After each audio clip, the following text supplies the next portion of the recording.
Hi everyone, it's Mark again, and this time I want to talk to you about studying online with me in order to get a qualification in English. The exams which I focus on are the Cambridge B2 First exam and the C1 Advanced exam, but I'll also mention the C2 Proficiency exam. I suppose the first question you'll have is, why do I need a qualification in English if I'm about to spend 5 or 10 months at an English speaking school? Well, the answer to that is you might not need a qualification in English, but if you can speak English to a high level, it makes sense to have documentary proof of that fact, particularly when applying for jobs in the future. Qualifications always look good on your CV, and it could make all the difference between being selected for an interview or not.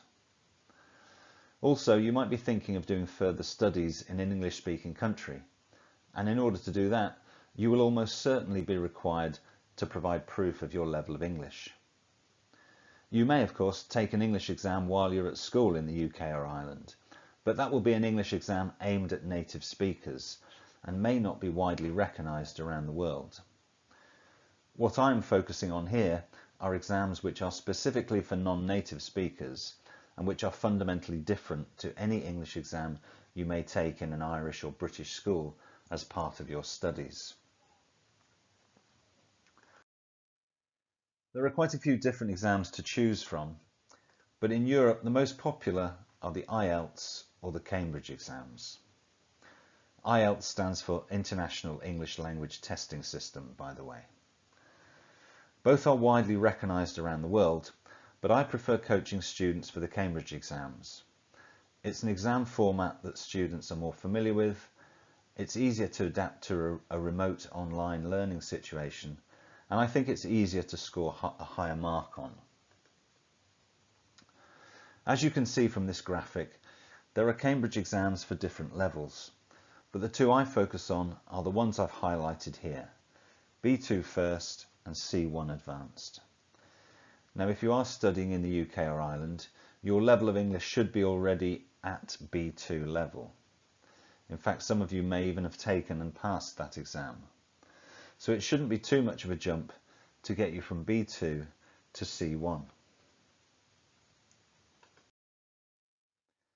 This graphic shows you how Cambridge exams compare with an IELTS score. So B2 First goes from IELTS 5.0 to 6.5, and C1 Advanced goes from IELTS 6.5 to 7.5. And if you can get into the C2 proficiency range, that's equivalent to IELTS 8.0 or 8.5. To do that, you need to break through that 200 points barrier. We will look at that later.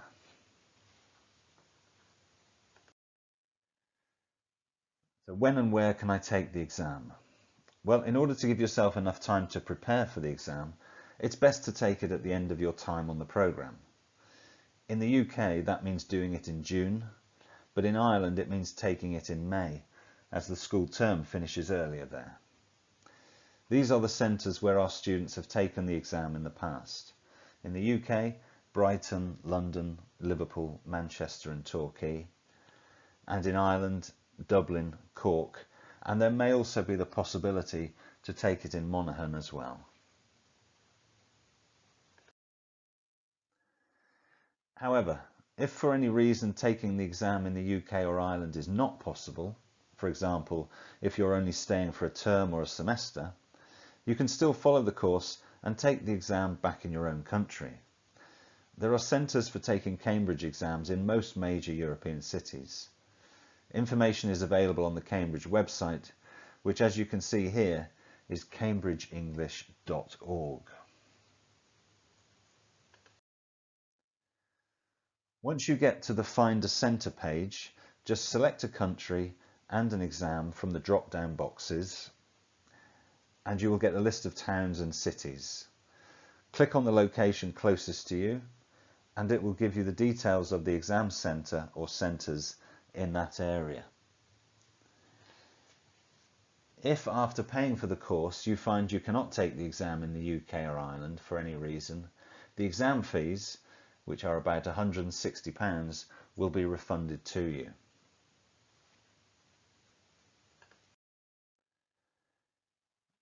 Through living with a host family and going to school in the UK or Ireland, your English will certainly improve a lot. But you will still have to put in the hours of study in order to practice for the exam, so be prepared for that. Everyone should be able to pass the exam if they put in the effort, but there are no guarantees of success. That depends entirely on you. Now this is a summary of the exam formats for both the B2 and the C1 exams. And as you can see down the left-hand side, they are divided into 4 areas: reading and use of English, writing, speaking and listening. You can also see that they are pretty much identical in terms of the types of tasks you have to do and the time you have to do them. Of these 4 areas, I will be focusing almost exclusively on reading and use of English and the listening. The reason for this is simple.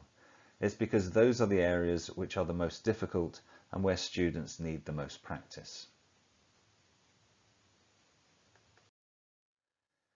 Now in this slide you can see the kind of thing you're expected to produce for the writing paper. You have to write 2 pieces like this. I'm not expecting you to read this, I'm just showing you this so you have an idea of the length that is required. This is a C1 essay, so it's 260 words. That's just 12 sentences divided into 4 paragraphs.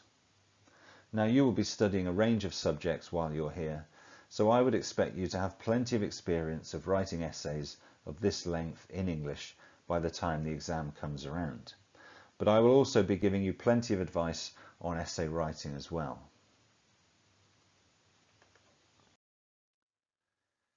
Moving on to the speaking exercise, I don't spend much time on this either.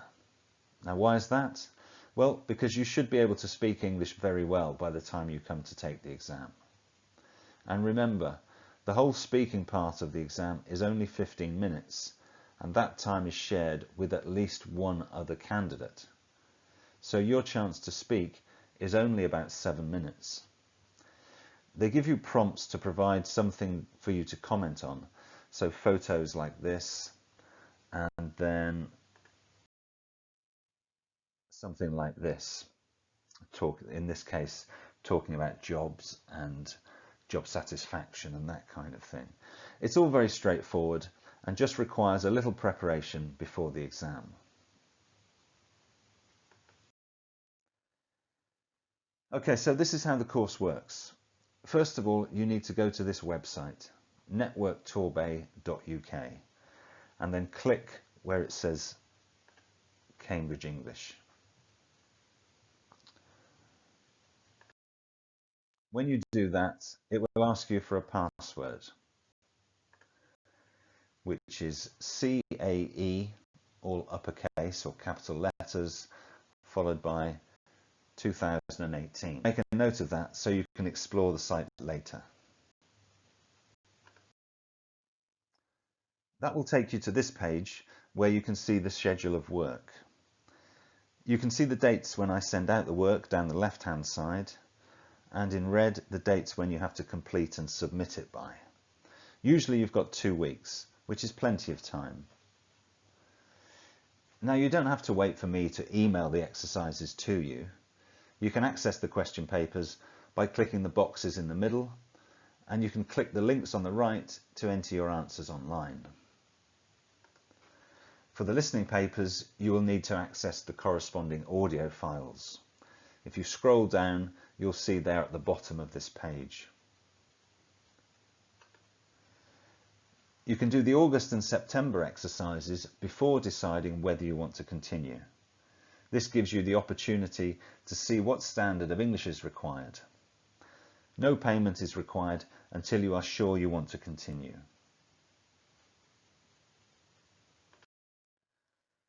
When everyone has completed the exercise, I will share a spreadsheet with you that will look like this. You will be able to compare your answers with the correct answers at the top, and you'll also be able to see how you are doing compared with all the other students. You'll also be able to see how you did compared to previous students, and in addition I will provide some general feedback.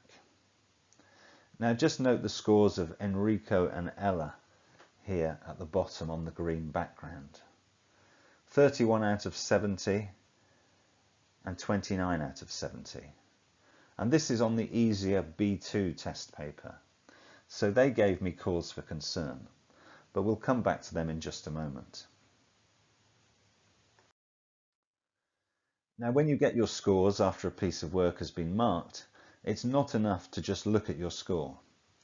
You should also take the time to look back at the question paper again and see where you made mistakes and what the correct version was. This is a very important part of the learning process, which will enable you to make steady progress. On the other hand, if you don't do this, you won't get the full benefit of doing these practice exercises. Now I want to show you some results. The first one is for an Italian girl called Rossana, and you can see at the top on the right that she passed with the highest grade, C2, which is the proficiency level I mentioned in my introduction. You can also see her overall score, 203. This score is actually an average, the total of the scores from the categories below divided by 5, because there are 5 categories. Anyway, Rossana is a good example of how you can take the C1 advanced exam and get the C2 proficiency qualification. In my opinion, it's an easier route than taking the proficiency exam. Now here's Enrico. Remember his very poor 31 out of 70 score? Well, you can see here that by the time he took the exam, he was scoring in the C1 range for all 5 categories. And in his writing, he even scored 7 marks higher than Rossana. So he's proof that you can make big improvements by focusing on the right areas. Now let's look at the other end of the results. This is Ella, who scored 29 out of 70 on that practice exercise. You can see at the top that, like Enrico, she passed with a C1 grade. Notice that even though her use of English score was below B2 level, her good scores in the other categories were just good enough to get her that C1 grade.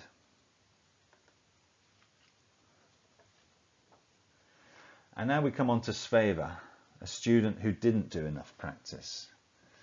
You see at the top that she only managed a B2 grade. But if you compare her scores for each category with Ella's scores, you see that Sveva actually scored higher than Ella in use of English, writing and speaking. However, it was her poor performance on the reading and listening papers that brought her score down. Now, besides the work that I will send you, there is also plenty of extra free online material available.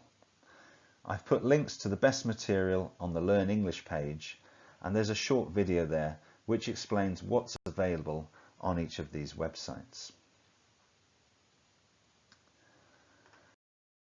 Okay, that's all I want to say for now. I'm repeating this graphic, which I showed you earlier, because it's important. I've helped lots of previous students pass this exam, and I can help you too. But you have to do the practice exercises regularly so you develop the right skills. Students who can communicate fluently can still make mistakes, so like I said before, there are no guarantees. I will be contacting you all by email once you've arrived in the UK or Ireland to check who is interested in doing the Cambridge exam course. But for now, why not head over to the networktorbay.uk website and have a look at this practice paper. If you use this link to enter your answers, I will be able to mark it and assess your English level. Okay, I hope you found this useful, and thanks for watching. Bye.